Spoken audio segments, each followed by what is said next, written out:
નમસ્કાર વિદ્યાર્થી મિત્રો, સ્વાગત છે તમારું સાયન્સ એન્ડ નોલેજ હબમાં. તો આપણે છે ચેપ્ટર નંબર 12 ની વાત કરતા હતા, જેમાં કલમ કર્યું છે ત્યાં સુધી અટકેલા હતા. હવે આગળની જે વાત છે કરવાની છે કે બટાકા જેવા મૂળ છે, બટાકા જેવા મૂળમાં કેવી રીતે નવું બટાકું છે ફરી વખત ઉગાડી શકાય, ઉગતું હોય છે. તો જો અહીંયા છે કે એક તાજું બટાકું લેવાનું છે, એ બટાકામાં ડાઘા ને કાચથી નિહાળવાના છે. તમને તેમાં કલિકાઓ જોવા મળશે. આ ડાઘા ચાકાને શું કહેવાય છે? આંખ તરીકે ઓળખવામાં આવે. જો અહીંયા કે જો આ જે ભાગ છે એ ભાગને આંખ તરીકે ઓળખવામાં આવે છે. હવે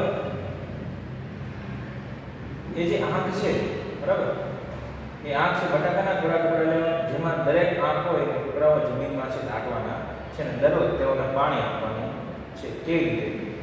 આજે આંખનો ભાગ છે અને આ ચોરસ ભાગ છે કાપી લેવાનો દરેક, બરાબર. એ ચોરસ ભાગ કાપી જમીનમાં છે દાટવાનું અને એમાં છે એ સમયાંતરે પાણી છે આપવાનું છે. થોડાક દિવસો પછી જોવાનું કે ભાઈ શું જોવા મળે છે. તો જે ભાગ કાપીને મૂકેલો છે, દાટેલો છે, એ ભાગમાંથી ફરી વખત આપણને નવો બટાકો છે ઉગવાની શરૂઆત જોવા મળે, બરાબર. આવી રીતે સેમ છે આદુમાં, હળદરમાં પણ ઉગાડી શકાય. આપણે જે હળદર ખાઈએ છીએ, બરાબર, એ હળદર તો આદુ પણ આ રીતે છે આપણે ઉગાડી શકાય. હવે અહીંયા છે નવી વનસ્પતિ એટલે કે પાનફૂટી. આપણે કદાચ પહેલી વખત છે સાંભળ્યું છે પાનફૂટી એટલે શું? તો પાનફૂટી છે એ પર્ણ કિનારી પર કલિકાઓ જોવા મળે, એટલે કે પર્ણ છે એની કિનારી ઉપર જ ફરી વખત છે મૂળ સાથે નવું પર્ણ ઉગવાની શરૂઆત થાય. જો આ પર્ણ ભીની જમીન પર પડે તો દરેક કલિકાઓ નવા છોડનું નિર્માણ કરે. તો આ જો પાનફૂટી છે, આ પાનફૂટી છે એનો પર્ણ છે, એની પર્ણની કિનારી પર જ આપણને જોવા મળે છે નવા ઉગેલા પર્ણ. એટલે કદાચ આ પર્ણ છે એ કોઈ ભીની જમીન પર પડેલું હોય તો તેમની કિનારી પરથી ફરી વખત નવા છોડ છે ઉગવાની શરૂઆત થાય. આ છે પર્ણ. બીજું છે કે કેટલીક વનસ્પતિઓના મૂળ પણ નવો છોડ ઉત્પન્ન કરે છે, જેમ કે શક્કરીઓ અને ડહાઈ તેના ઉદાહરણો છે. એટલે મૂળમાંથી પણ નવો છોડ છે આખો ઉત્પન્ન થાય. ત્યારબાદ છે કે છોડ જેવી વનસ્પતિમાં તેનો અમુક ભાગ મુખ્ય વનસ્પતિ છોડથી જુદો પડે ત્યારે તેમાંથી નવો છોડ ઉત્પન્ન કરે છે ને દરેક છૂટો પડેલો ભાગ નવા છોડનું સર્જન કરે છે. અહીંયા થોરની વાત છે. તો થોર જે છે ઘણી વખત આપણે ગામડે જઈએ, બરાબર, તો રસ્તાની સાઈડમાં જે વાવ ઉગેલી છે, બરાબર, તો કેવી રીતે ઉગેલી છે? તો કે વાવવા ગયેલું હોતું નથી. એમાં આપણે ખાસ કરીને થોર જોવા મળે. એ કેવી રીતે ઉગેલા હોય? તો કોઈ મુખ્ય થોરનો છોડ છે, બરાબર, તો એ મુખ્ય થોરના છોડમાંથી કોઈ કારણોસર હોય એક છે એ ડાળ તૂટી ગઈ, તે સાઈડમાં છે બાજુમાં પડી ગઈ, બરાબર, તો એ જમીનમાં છે દટાય, પાણી મળે, બરાબર, એટલે એ ટુકડામાંથી ફરી વખત નવો છોડ છે ઉગવાની શરૂઆત થાય. તો એવું છે સેમ થોરમાં, તેનો કોઈ ભાગ તૂટીને નીચે પડી ગયો એટલે દટાઈ ગયો, ફરી વખત એમાંથી નવો થોરનો છોડ છે એ ઉગે. ત્યારબાદ છે કે વનસ્પતિક પ્રજનન દ્વારા ઉગતી વનસ્પતિ ઉગવા માટે ખૂબ જ ઓછો સમય લે છે. આગળના ભાગમાં છે કલમ કરીમાં છે છેલ્લે આવેલું હતું કે વનસ્પતિ પ્રજનન થાય એમાં છે ઉગવા માટે કેવો સમય લાગે છે? ઓછો સમય લાગે. બીજમાંથી ઉગતી વનસ્પતિ કરતાં તેના મૂળ તેના ફૂલો અને ફળો ખૂબ જ ઝડપથી આવે છે. જે વનસ્પતિ બીજમાંથી ઉગે છે, વનસ્પતિ પ્રજનન એટલે કે કોઈ અમુક ભાગમાંથી જે વનસ્પતિ ઉગે એમાં છે એ ઝડપથી ઉગવામાં ઓછો સમય લે છે, તેમ તે ઉપરાંત ફૂલો અને ફળો પણ ખૂબ જ ઝડપથી આવે. તેઓ એક જ પિતૃ છોડમાંથી ઉત્પન્ન થતા હોવાથી નવો છોડ અદલ પિતૃ જેવા ગુણો ધરાવે છે. કે વનસ્પતિ પ્રજનન દ્વારા જે છોડ જે ઉગેલો છે એ સેમ જે વનસ્પતિમાંથી ટુકડો કપાયેલો છે એના જેવા ગુણધર્મો છે એ ધરાવે, બરાબર. તો આ જે છે વનસ્પતિ પ્રજનનમાં તફાવતમાં પણ પૂછાય તો 2 માર્કના સવાલમાં પૂછાય કે વનસ્પતિ પ્રજનન દ્વારા ઉગતી વનસ્પતિની લાક્ષણિકતાઓ જણાવો. તો આટલી વસ્તુ છે લખી શકાય. બીજું હવે છે એ મુખ્ય ભાગ છે કે કલિકા સર્જન.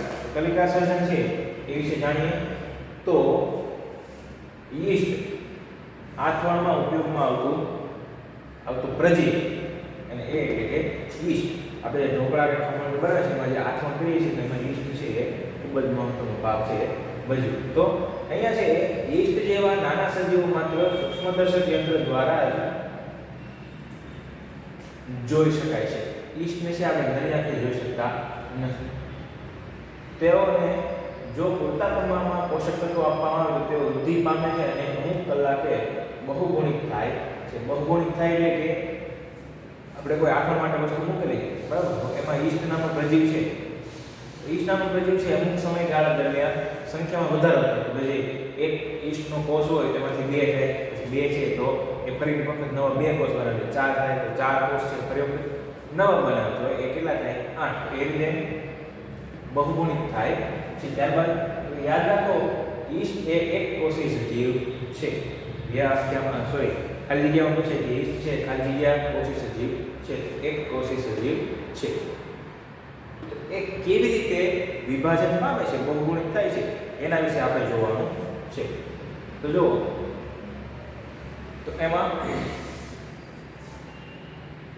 યીસ્ટ કે યીસ્ટ પર આપણે બેકરી કે કેમિસ્ટ્રી દુકાનેથી મળે છે. આથવણમાં આપણે નાખીએ છીએ તો એમાં છે એ કેવી રીતે વિભાજન થાય જો શરૂઆતમાં છે એ આપણે જોઈએ કે યીસ્ટ છે એક કોષી સજીવ છે. યીસ્ટનો એક કોષ બરાબર ધીમે ધીમે છે એમાં સંખ્યામાં વધારો થાય. તો જેમ સમય જાય બરાબર તેમ શું થાય આ એક કોષમાંથી છે એ આ અંદરનો કોષ કેન્દ્ર છે એનું શું થાય છે વિભાજન થાય બરાબર. એ વિભાજન થવાની શરૂઆત થાય. ત્યારબાદ તો કે આ કોષ કેન્દ્ર છે એ સંપૂર્ણ વિભાજન પામે એટલે 2 કોષ કેન્દ્ર બની આ છે એ એક કોષમાંથી 2 કોષનું નિર્માણ. આ રીતે સમય જતા આખી લાંબી સાંકળ છે એ બનાવે. તો આપણે જે આથવણની ક્રિયા થાય છે આથવણની ક્રિયામાં છે સેમ આ ક્રિયા છે થતી હોય. એક કોષ છે એમાંથી 2 બને છે. આ એક કોષ છે બહુગુણિત વિભાજન થાય અને સાંકળ જે રચના છે એ બનાવે. તો આ છે કે કલિકા સર્જન દ્વારા વિશ્વમાં પ્રજનન. આ જે ક્રિયા થાય છે તેને કહેવામાં આવે છે કલિકા સર્જન.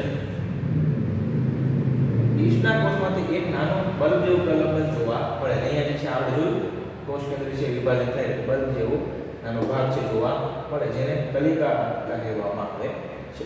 આ ભાગ છે શું કહેવામાં આવે છે કલિકા તરીકે ઓળખવામાં આવે છે. કલિકા ધીરે ધીરે વિકાસ પામે છે અને પિતૃકોષથી અલગ થઈ નવા કોષ તરીકે વિકાસ પામે. પિતૃકોષ કયો આ જે છે આમાંથી આ એક કોષમાંથી એમનું વિભાજન થવાની શરૂઆત થાય.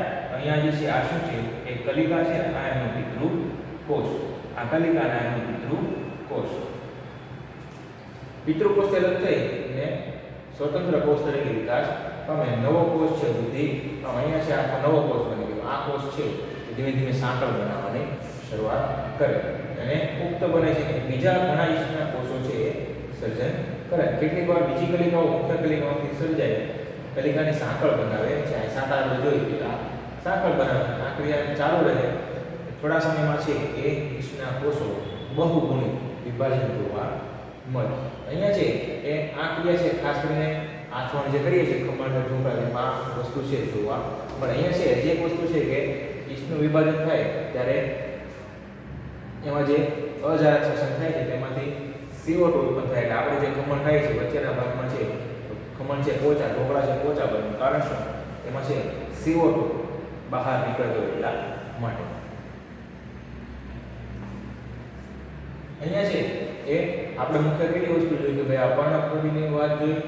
ત્યારબાદ છે એ આદુ, બટાકા, હળદરમાં છે એ કેવી રીતે નવું છે ઉગાડી શકાય ને આ બાદ છે મુખ્ય કલિકા સર્જન. આ વાત છે આપણે જોઈએ. આગળ ભાગ છે આવતા લેક્ચરમાં જોઈશું. નમસ્કાર.